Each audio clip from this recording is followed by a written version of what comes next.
just making spaces safer for your child, especially when they're young, can go a really long way in helping Mhm. you prevent injury down the line, making it safe for them to explore and have, potential avenues for fun and safe play without risk can help you reduce your stress levels too.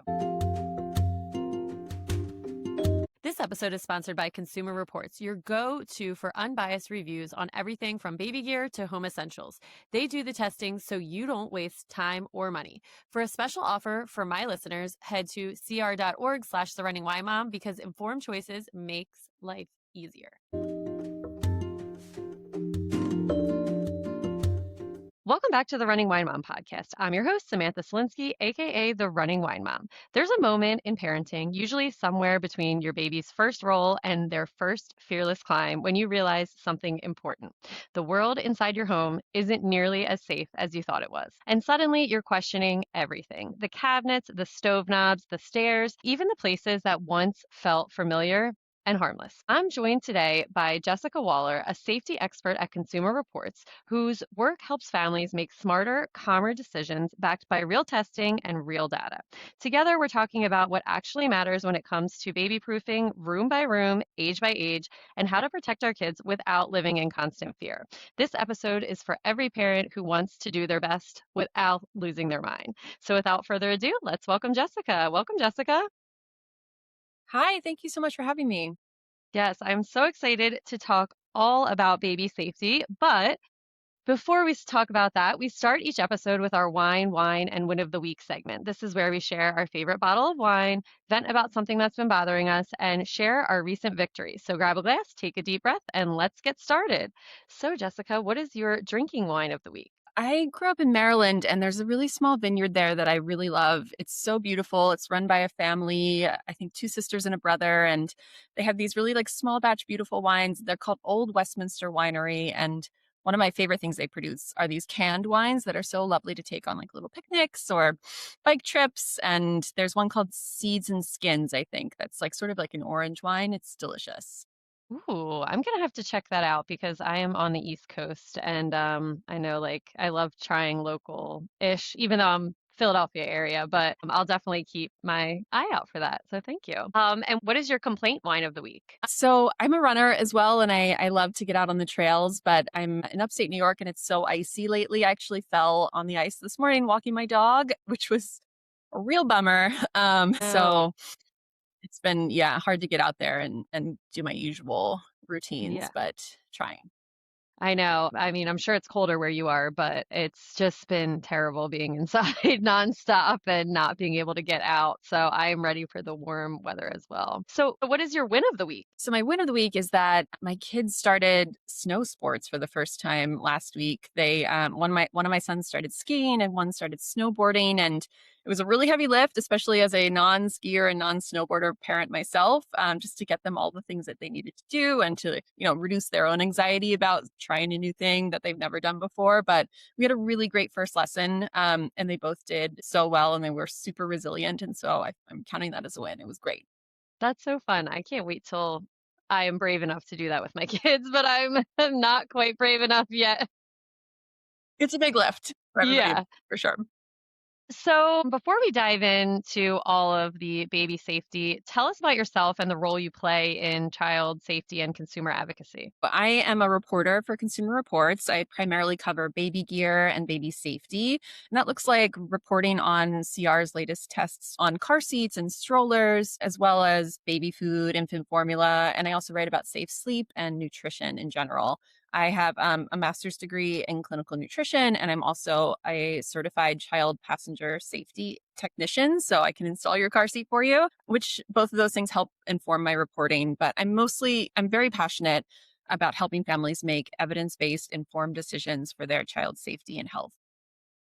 And so, this article that just came out, can you talk a little bit about it and what do families need to know about these testings? And how did you guys decide how to test the baby proofing products? At Consumer Reports, we have a long history of testing all types of products, from household appliances like laundry machines and refrigerators to cars, of course. And we've started testing baby gear, and we haven't tested baby proofing products in the past. So this was a new foray for us. So our child safety experts and technicians created their own rigorous tests to just determine how helpful these baby proofing products actually are. So you're not just going blindly on Amazon and, selecting the one that's sponsored or recommended to you. We actually have evidence-based rigorous testing behind everything from cabinet locks to doorknob covers, safety gates, stove knob covers, and all of the things you could possibly want for your home to make it a little bit safer for your baby or young child. So we did real world testing. We pulled on them, we tugged on them, we tried to mimic what a toddler is capable of, tried to cut through these marketing claims so that parents can find the products that actually work and will be durable over time, focusing specifically on safety performance and ease of installation. Because we know that if a product is hard or frustrating for an adult to use, it's not going to get used. They're not going to install it. Right. Yes, exactly. And I actually just started working with a company called Lush Life AI, and they kind of like what Consumer Reports does in, so we don't have to do the research. They use a lot of Consumer Reports testing to help you decide on the best products. Like it has a safety score, and I've seen that Consumer Reports is used in that. So that's pretty cool. I don't know if you knew that that website existed, but yeah. So parents often think that baby proofing starts once the babies start crawling. They're like, oh, they're crawling and now we need to baby proof. But your work said you should start earlier. So what do parents misunderstand most about when danger actually begins? In my conversations with pediatric ER doctors and our child safety advocates at Consumer Reports, I've come to the conclusion that baby proofing is all about prevention and not reaction. So I, baby proofed my house for my own kids when they were smaller and probably waited too long to start. But I would recommend that if you are able, you start as soon as you're ready, as soon as you can even start in pregnancy with some things, which looks like anchoring heavy furniture or things that are tip over risks for your child. Babies can start reaching for things and grabbing cords as young as 3 months, and so securing those wires and cords early on is helpful so that you're not playing catch up when it comes to your baby's new learned skills and milestones. You want to start having those systems and tools in place before you actually need them so that they're there for you to rely on.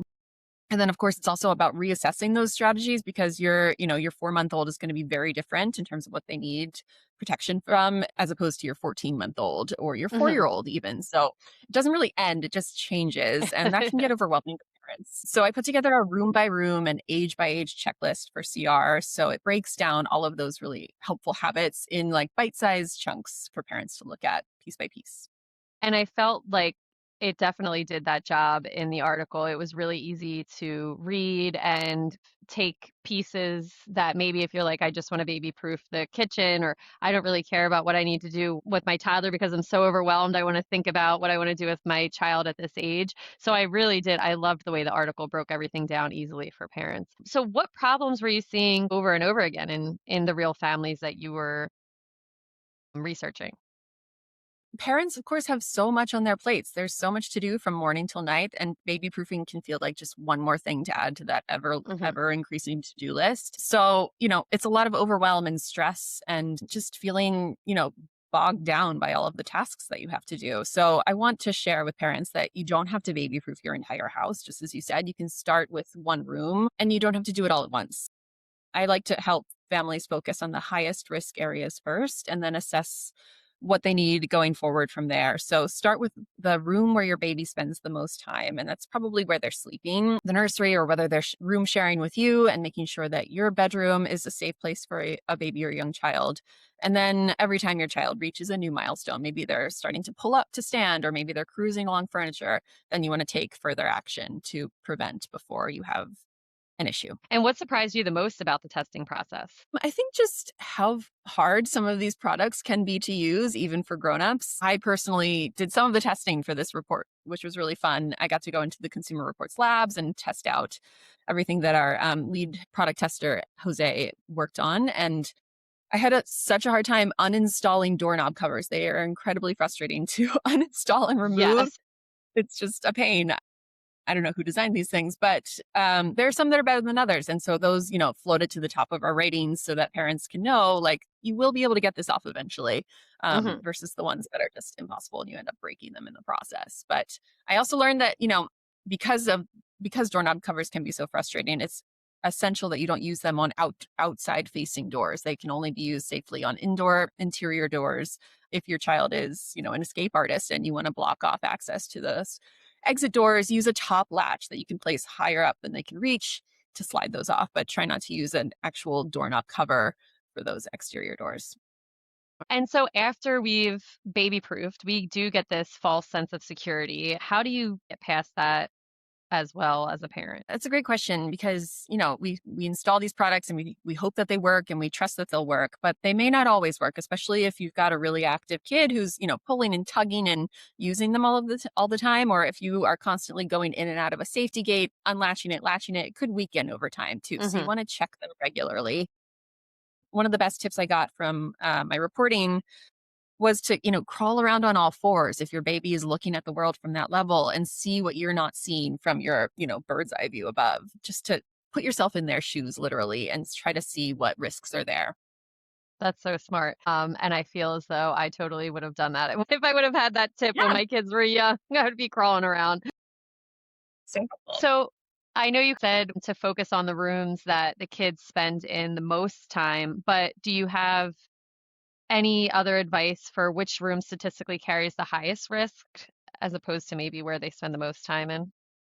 I think it depends on your home and your setup. Of course, kitchens can carry high risk because of cooking and burn risks with stoves and, boiling pots of water for macaroni and cheese or pasta. If a handle is, tilted out and a kid bumps it, that whole pot is going to come down, which is terrifying. So there's big risks there. And then anywhere where there's medication or cleaning products, if you can curb access to those, whether with a cabinet lock or a doorknob cover, so so the child can't even access that room, that can be helpful too.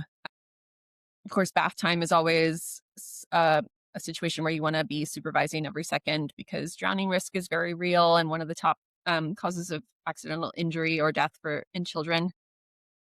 So I would say, yeah, kitchen and bathroom are high risk areas, but stairs also, any risk of where a child could fall, a safety gate can be really helpful. Yeah. And in your research, what's the most common household injuries that could have been prevented with earlier or smarter baby proofing? I mean, things are going to happen. Kids are going to get bumps and bruises no matter what you do. But I think one of the simplest things a parent or caregiver can do is to anchor those heavy pieces of furniture. So bookshelves, dressers, credenzas and cabinets, even TVs are a big tip over risk and could severely injure or crush a small child, which is something nobody wants to ever think about. But it just Mhm. takes a second with a hardware kit, an anti-tip hardware kit, and CR has tested those too. So we have ratings and reviews on the strongest ones and the most effective ones on our website. And then also, I would say, don't overlook homes where your child spends time too. If they're going to a grandparent's house or other caregiver's house regularly, I would send them this checklist as well to help them, familiarize themselves with the biggest risk areas and how they can set up safe play zones and safe sleep zones for your child at their places as well. And as I mentioned, I love the way that this guide is broken down by age. So for parents of infants, what's the biggest future risk they should be prepared for before it shows up? It's hard to say because every baby is different and grows and develops at a different rate, of course. But if I had an infant today, I would probably take steps to secure any loose cords or wires. Baby monitors come with very long cords, and we place them in the infant's nursery or over their crib or bassinet. So I would make sure that those cords are securely tucked and even used hardware to install them so that they're safe from reaching hands and arms.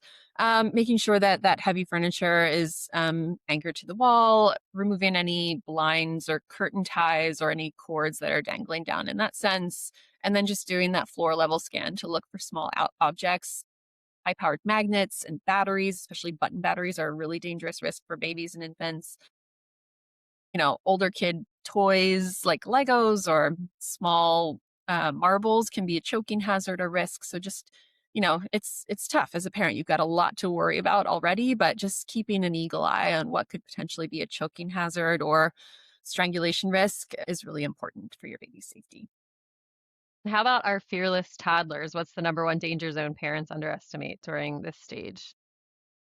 So I talked to a pediatric ER doc, and she was like, toddlers are danger ninjas. They will go to great lengths to get what they want. And so she was like, as soon as you have your back turned, they're off to the races. So try to set up those safer play zones for them where you can, take a little bit of a breather. Not that you can rely on a baby gate or a freestanding enclosure to supervise your kid for you, but you can rest assured that they're probably okay if you need to answer a phone call or something. But I would say that your toddler is always watching you as well. And if there's a toy or a remote or something that they want to play with that you've taken away, they're probably looking to see where you're placing it. And the second that you turn away, they're going to scale that bookshelf to get it. So just be mindful of where you're hiding the things that you don't want them to play with because they're on. Yes, so true. I'm thinking of my kids doing exactly what you just said. You put something somewhere and they're trying to grab at it. So many parents feel overwhelmed between safety, development, and really just surviving the days, especially in those early years. How do you recommend prioritizing safety without spiraling into fear? To add it to the list of things we have to fear. Yeah, there's so much. I would say make sure that your baby or child has a safe place to sleep first and foremost. So, safe infant sleep practices are very helpful in reducing the risk of SIDS and SUID. So, ensuring that is number one. Making sure your baby has a has a safe way to travel and a well-fitting, well-secured car seat is number two, and then a safe way to bathe. So, an infant bathtub or an appropriate age appropriate way to give them a bath is those are my top three, super important. And then again, you don't have to baby proof your entire house, but make sure you've got, doorknob covers on the doors where you don't want them to enter. If it's your bedroom or an older sibling's room, stove knob covers can be helpful for the kitchen. Cabinet locks we've tested as well. Those are really helpful to prevent little hands from reaching inside and getting things that they shouldn't, like cleaning supplies or dishwasher pods, whatever it may be. And then just reassessing as time goes on, knowing that like if you've got corner guards on your coffee table now, you might need them on your countertops later as your child grows and gets taller and starts to bump their head in different places. But you Mhm. can't prevent every single injury or risk from happening, but you can take steps toward that prevention. So it's just about prevention and not perfection, I would say. Yeah, and that's what my next question was going to be. We parents feel guilty about pretty much everything. And especially there is guilt attached to accidents, even the minor ones. From your perspective, how can parents reframe safety as preparation versus, again, being scared to have your child be injured? Every parent that I've ever spoken to, my family, my close personal friends have all had, a safety close call or injury or issue that they wish they could have gone back to prevent. They wish they could, rewind the tape and done things differently. And that's always going to happen. I mean, parents are doing their best. It's really hard. It's a challenging time. You're in the trenches, but just taking the time to reduce risks where you can is I think going to help your worry and stress levels enormously. Just taking that time to block off those hazards. And, it's not going to be like you have to turn your entire house into a bubble. Like you don't have to bubble wrap your child, but just taking these steps, I think, can go a long way. Yeah. And so what would you say to the parent who thinks, oh, my house is small, or I'm always watching them, I never leave the room, and feels that baby proofing is unnecessary? I would say that baby proofing is just about reducing risk and trying to stay one step ahead of your child. I know I personally found it very stressful to try to keep a close eye on my kids at all hours of the day, and it's impossible. So just taking those small steps now to help prevent an issue down the line can go a long way. Anchoring those heavy pieces of furniture, I would say, is a top priority, and then locking the cabinets and doors you don't want them to access. If that's all you want to do, then that's great. You've already taken some really key important steps toward your baby's safety. And if you were to walk into a new parent's home right now, what are the first three things, of course, without judgment, that you would check in their home to ensure that they are safe? I would say making sure that they have a safe place to sleep, a firm, flat mattress with no toys, blankets, crib bumpers, anything in that sleeping space. Making sure that they have a safe play area free from tiny objects. Babies are notorious for exploring with their mouths and hands, and making sure that they aren't able to reach anything too small that could be hazardous to them. And then making sure any heavy furniture is securely attached to a wall with cords out of reach as well. Those are my biggest ones. Yeah. And what's one low cost or low effort safety change that delivers a surprisingly high level of protection? I would say it really depends on the age of the child and the style of the home, but I think having a safety gate here and there can be really helpful for just cordoning off some areas where you you don't want them to be, especially if it's one that you can move around. If it's a pressure mount that you can place at the bottom of the stairs or somewhere else and move it as needed, that can be helpful. For top of stairs, I would only recommend using a hardware installation safety gate that you actually screw or drill into the wall so that it stays sturdy. But yeah, I would say a gate is like a really good visual aid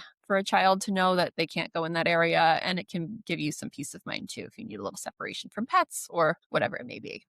Yeah. And how do you hope that parents use your article and the checklist as a living document that evolves with their child instead of reading it once and feeling like it's a one-time task? Yeah, we broke it down into different age groups, traditionally by 3-month increments. So I would say every time your child hits a new 3-month mark, I would check the document again and see what you need to do coming up next. And same with milestones. If you notice that your child is starting to walk sooner than you were expecting, perhaps look ahead and start to take some action on the steps coming down the line. I would recommend printing it out and even giving it to other caregivers too who are looking after your child so they have a sense of what's important and what they can do, what feels feasible. And then, of course, there are also child safety experts that you can call who can come to your home and help assess areas of risk or hazard. And those resources are listed at the bottom of that checklist as well.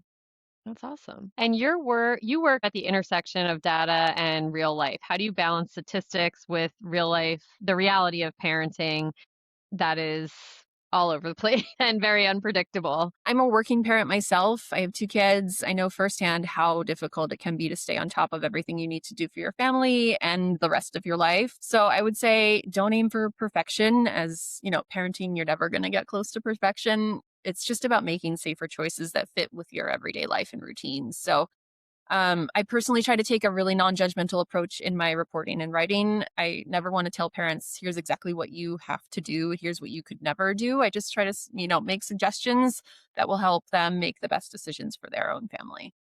Yeah. And what is a safety myth that you'd love to lovingly retire once and for all? I think that simply that baby proofing means you have to like build a bubble around your house or your child. You don't have to, go to great lengths to think of every possible scenario that could happen and take steps to prevent it from happening. But just making spaces safer for your child, especially when they're young, can go a really long way in helping Mhm. you prevent injury down the line, making it safe for them to explore and have, potential avenues for fun and safe play without risk can help you reduce your stress levels too. All right. Well, you've given us quite a bunch of great information. As I mentioned, I love the article so much, and I hope all the listeners will take it, print it out, and keep it with them. But if you could leave parents listening today with one thing about keeping their kids safe, what would you want them to remember when they turn the episode off?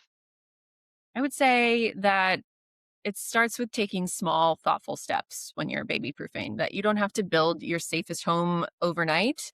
You can take your time. You can, do it in 3-month increments. You can do it room by room, even, but just doing what you can when you can is all that matters.